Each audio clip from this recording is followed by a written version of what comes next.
दोस्तों नमस्कार। दोस्तों मैं विमल शाही आप सभी लोगों का अपने चैनल में स्वागत करता हूं और उम्मीद करता हूं कि आप लोग सब लोग स्वस्थ होंगे एवं मस्त होंगे। सभी राष्ट्रवादियों और सनातनियों से ये निवेदन रहेगा कि आप लोग मेरे चैनल को सब्सक्राइब कर लीजिए और वीडियो को लाइक एवं शेयर भी कीजिए। दोस्तों आज हम लोग बात करने वाले हैं बिहार विधानसभा चुनाव 2025 के बारे में। जी हाँ दोस्तों, बीजेपी, जेडीयू, एचएम और लोक जनशक्ति पार्टी, ये सारे लोग जो हैं एनडीए के सदस्य हैं और बिहार में इन्हीं सभी दलों को मिलकर चुनाव लड़ना है। तो ये जो सभी दल हैं उनमें मेन जो दल हैं, दो दल हैं, जेडीयू और बीजेपी। और इन्हीं दोनों दलों को ये डिसाइड करना है कि कौन सी पार्टी कितने सीटों पर चुनाव लड़ेगी। दोस्तों अभी कुछ दिन पहले एनडीए की घटक दलों की बैठक हुई थी और इसमें जो है सीट शेयरिंग के पूरे फॉर्मूले पर बातचीत हो गई है। पूरा जो रूपरेखा है वो तैयार हो गया है और मिला जुलाकर जितनी भी पार्टियां हैं, चाहे वो बीजेपी हो, चाहे वो जेडीयू हो, चाहे वो जीतन राम मांझी हो, चाहे वो चिराग पासवान हो या फिर उपेंद्र कुशवाहा हो, सारे लोगों को जितनी सीटें मिलनी चाहिए सबको कम्युनिकेट कर दिया गया है और मिला जुलाकर सब लोग उस पर राजी भी हैं। थोड़ा सा चिराग पासवान में निराशा है क्योंकि उन्होंने उम्मीद बांध रखी थी बहुत ज्यादा की। तो हालांकि जीतन राम मांझी जी ने एक स्टेटमेंट दिया है कि चिराग पासवान को मतलब कि इधर उधर नहीं जाएंगे, वो एनडीए में ही रहेंगे। तो मैंने पिछले बार भी एक वीडियो बनाया था जिसपे मैंने कहा था कि जेडीयू 102 सीटों पर लड़ेगी, बीजेपी 101 सीटों पर लड़ेगी। इस तरह हो गया, इन दोनों को मिलाकर 203 सीट हो गया। अब बाकी बचा, बिहार में टोटल सीटें हैं 243 में 203 सीटें ये दोनों बड़े भाई छोटे भाई मिलके रखेंगे और बाकी की जो 40 सीटें हैं उनमें 20 सीट चिराग पासवान की पार्टी लोक जनशक्ति पार्टी को दिया गया है, 10 सीट जीतन राम मांझी की पार्टी एचएएम को दिया गया है और इतने ही सीट उपेंद्र कुशवाहा की पार्टी आरएलएम को दिया गया है। उपेंद्र कुशवाहा थोड़े से नाराज इसलिए थे क्योंकि भोजपुरी के सुपरस्टार पवन सिंह बीजेपी में आना चाहते थे।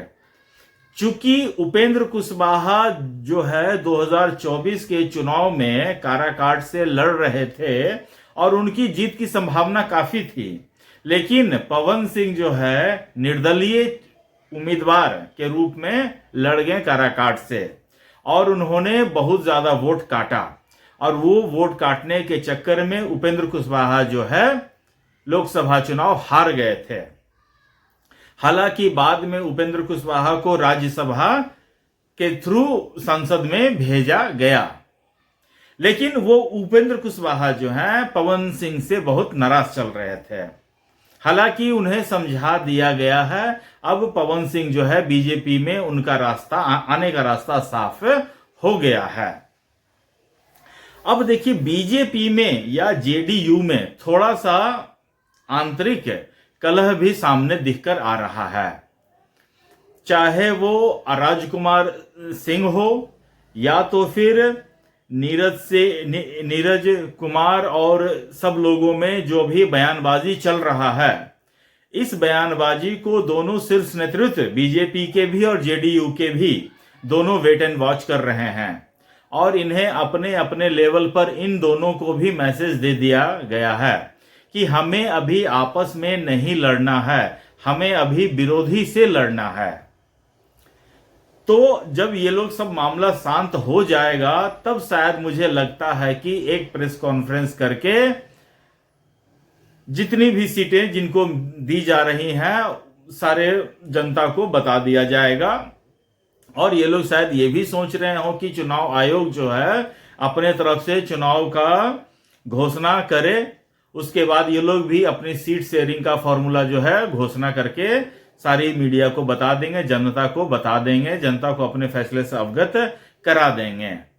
ये तो हुआ दोस्तों एनडीए की बात है। इंडी अलायंस में अभी कुछ भी ठीक नहीं चल रहा है। इंडी अलायंस में सरफुटौल अभी भी जारी है। कौन बड़ा भाई है, कौन छोटा भाई है, कौन कब भागेगा, इसका अभी तक फैसला हो नहीं पाया है। असमंजस की ही राजनीति वहां चल रही है और तेजस्वी यादव जो है मामले को ड्रैग करना चाहते हैं। वो चाहते हैं जितना नजदीक जाए मामला, ताकि लोगों को भागने का मौका न मिले। लेकिन जो भागना चाहते हैं वो अंतिम दिन भी भाग सकते हैं। मुझे तो 2020 का चुनाव अभी भी याद है, जब प्रेस कॉन्फ्रेंस करके तेजस्वी यादव घोषणा कर रहे थे सीटों की, तो उसी प्रेस कॉन्फ्रेंस से बाहर मुकेश साहनी निकले थे और उन्होंने महागठबंधन छोड़ने का ऐलान कर दिया था। हालांकि मुकेश साहनी बोल रहे हैं कि इस बार वो गलती वो दोहराएंगे नहीं, जो कि एक अच्छी बात है महागठबंधन के दृष्टिकोण से। तो अभी दोनों खेमे में जो है सरफुटौल चल रहा है। उनमें भी मतलब कि एक दूसरे की टांग खींचने में लोग लगे हुए हैं और इधर एनडीए अलायंस में भी अपने में ही आंतरिक कलह है। और इधर बाजी मारते दिख रहे हैं प्रशांत किशोर। उन्होंने वो अपनी जो है सीटों की घोषणा पे घोषणा कर रहे हैं।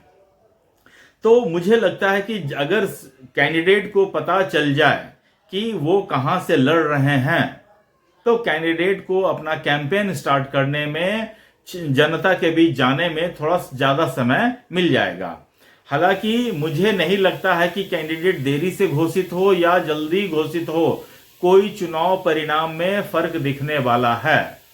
मैं तो बहुत दिन पहले ही कह चुका हूं कि 2025 विधानसभा चुनाव नीतीश कुमार के नेतृत्व में बीजेपी एनडीए जो है अलायंस, वो भारी बहुमत से जीत रही है। किसी को कोई गलतफहमी पालने के चक्कर में नहीं रहना चाहिए। चाहे वो तेजस्वी यादव हो, चाहे वो प्रशांत किशोर हो, किसी को किसी भी तरह की गलतफहमी नहीं पालना चाहिए। कभी तो सच का सामना करना सीखो।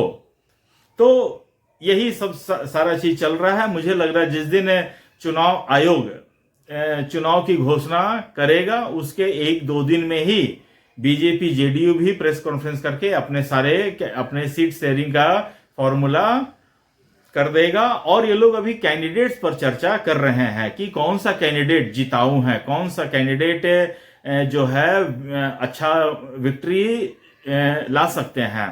तो इसके ऊपर अभी माथापच्ची चल रही है, मंथन चल रहा है। तो ये दोनों जिस दिन होगा, एक प्रेस कॉन्फ्रेंस करके सारे सीटों का और सारे कैंडिडेट का एक साथ ही अनाउंसमेंट कर दिया जाएगा। तो दोस्तों आज के लिए मुझे इतना ही अपडेट देना था। आप लोग अपना ख्याल रखिए, स्वस्थ रहिए, मस्त रहिए। तब तक के लिए नमस्कार, बाय।